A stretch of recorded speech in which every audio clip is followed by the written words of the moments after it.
आजमगढ़ की धरती इस बार समाजवादियों की साइकिल की रफ्तार को बढ़ा देगी।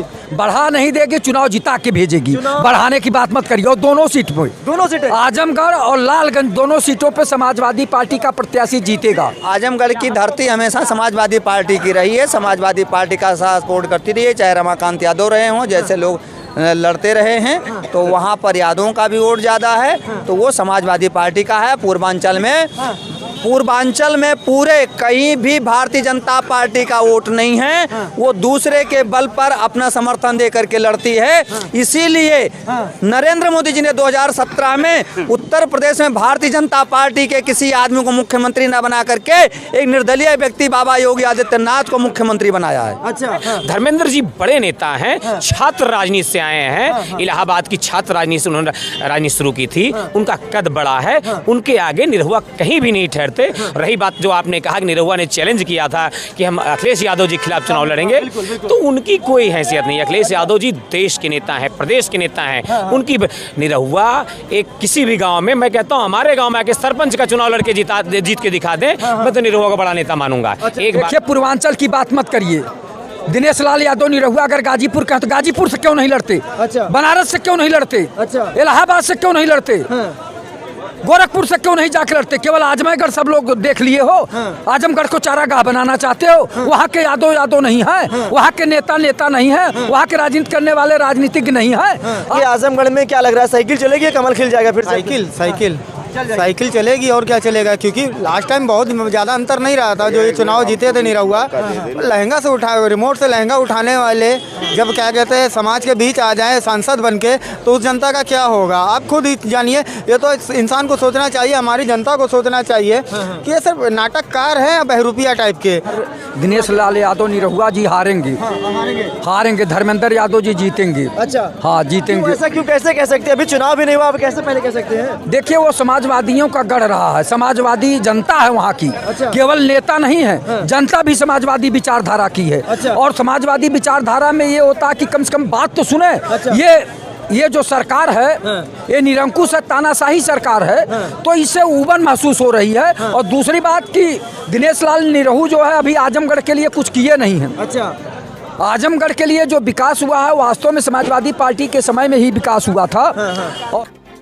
हाँ, और निरहुआ को ये भी शब्द कहना चाह रहा हूँ कि जो अखिलेश यादव जी की हैसियत की बात करता है ना, वो जिस स्कूल में अभी पढ़ाई कर रहा है वहाँ का अखिलेश यादव प्रोफेसर है। अच्छा। वो जो राजनीति कर रहा है ना, वो राजनीतिज्ञ पिताजी हैं, उनके बाप हैं। अच्छा, बाप है, निरहुआ के बाप हैं, राजनीतिज्ञ बाप हैं। बेटा पर भारी न पड़ जाए फिर से 22 की तरीके से? भारी तो नहीं पड़ेगा। 22 में तो भारी पड़ गए थे। वो 22 में भारी ईवीएम भारी पड़ी थी।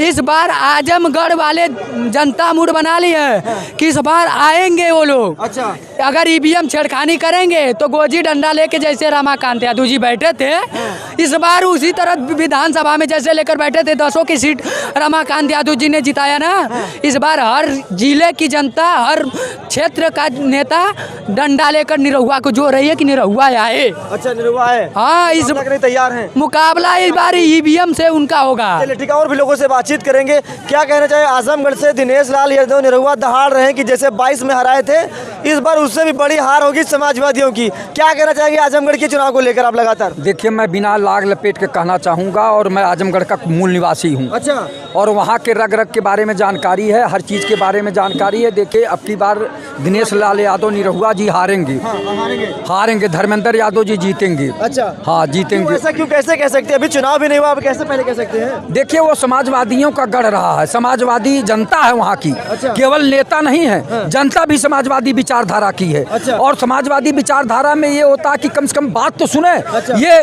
ये जो सरकार है, ये निरंकुश है, तानाशाही सरकार है, तो इससे ऊबन महसूस हो रही है। और दूसरी बात कि दिनेश लाल निरहू जो है अभी आजमगढ़ के लिए कुछ किए नहीं है। अच्छा, आजमगढ़ के लिए जो विकास हुआ है वास्तव में समाजवादी पार्टी के समय में ही विकास हुआ था।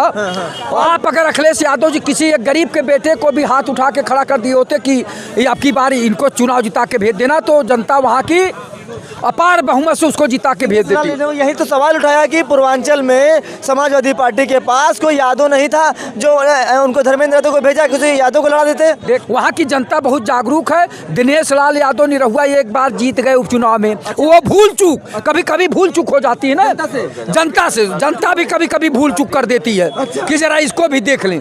वो एक सिम्टम टेस्ट था समझिए। अब जनता समझ गई कि दिनेश लाल यादव निरहु में कोई दम नहीं है कि वो क्षेत्र की विकास कर सके, जनता की आवाज को बोल सके सदन में। तो ये सब देख लिया। एक बड़ा चेहरा है दिनेश लाल निरहुआ, अभिनेता है, जनता के भी लोकप्रिय है। थोड़ा आगे जनता के लोकप्रिय अभिनेता नहीं है वो। देखिए एक बात बताएं, नृत्य करना अलग की बात है, गाना गाना अलग की बात है, लोकगीत गाना अलग की बात है, राजनीति करना अलग की बात है। राजनीतिज्ञ वो आदमी होता है जो जनता और क्षेत्र के विकास की बात करे, और जो दोनों में है राजनीति भी करोगे और पिक्चर भी बनाने चले जाओगे तो आपके समय क्या होगा? आपके पास समय कहाँ बचेगा जनता से मिलने के लिए? और आपके पास तो वैसे घेरा रहेगा। चूंकि हीरो हीरोइन को आपने देखा है कि कहीं जाते हैं तो पुलिस घेरा बहुत तगड़ा हो जाता है, उनके रख रखाव का बड़ा तामझाम हो जाता है, आम जनता उनके पास पहुंच नहीं पाती है। तो आप कैसे कह रहे हैं कि वो जनता के प्रिय हो जाएंगे? जनता के प्रिय नहीं है। जनता के प्रिय वो होता है जो जनता के बीच में रहता, चाहे जो नेता हो। नेता को जनता के बीच में रहना चाहिए।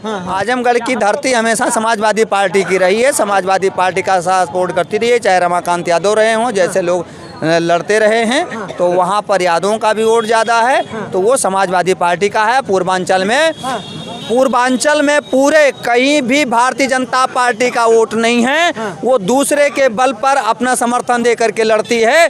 इसीलिए नरेंद्र मोदी जी ने 2017 में उत्तर प्रदेश में भारतीय जनता पार्टी के किसी आदमी को मुख्यमंत्री न बना करके एक निर्दलीय व्यक्ति बाबा योगी आदित्यनाथ को मुख्यमंत्री बनाया है। अच्छा, अगर आजमगढ़ की अगर बातचीत की जाए तो निरहुआ एक सवाल लगातार कह रहे हैं कि समाजवादी पार्टी के पास आजमगढ़ में कोई दूसरा यादव नहीं था जो धर्मेंद्र यादव को चुनाव लड़ाना जरूरी था घर से। एक बात तो मैं इसका विरोध करता हूं।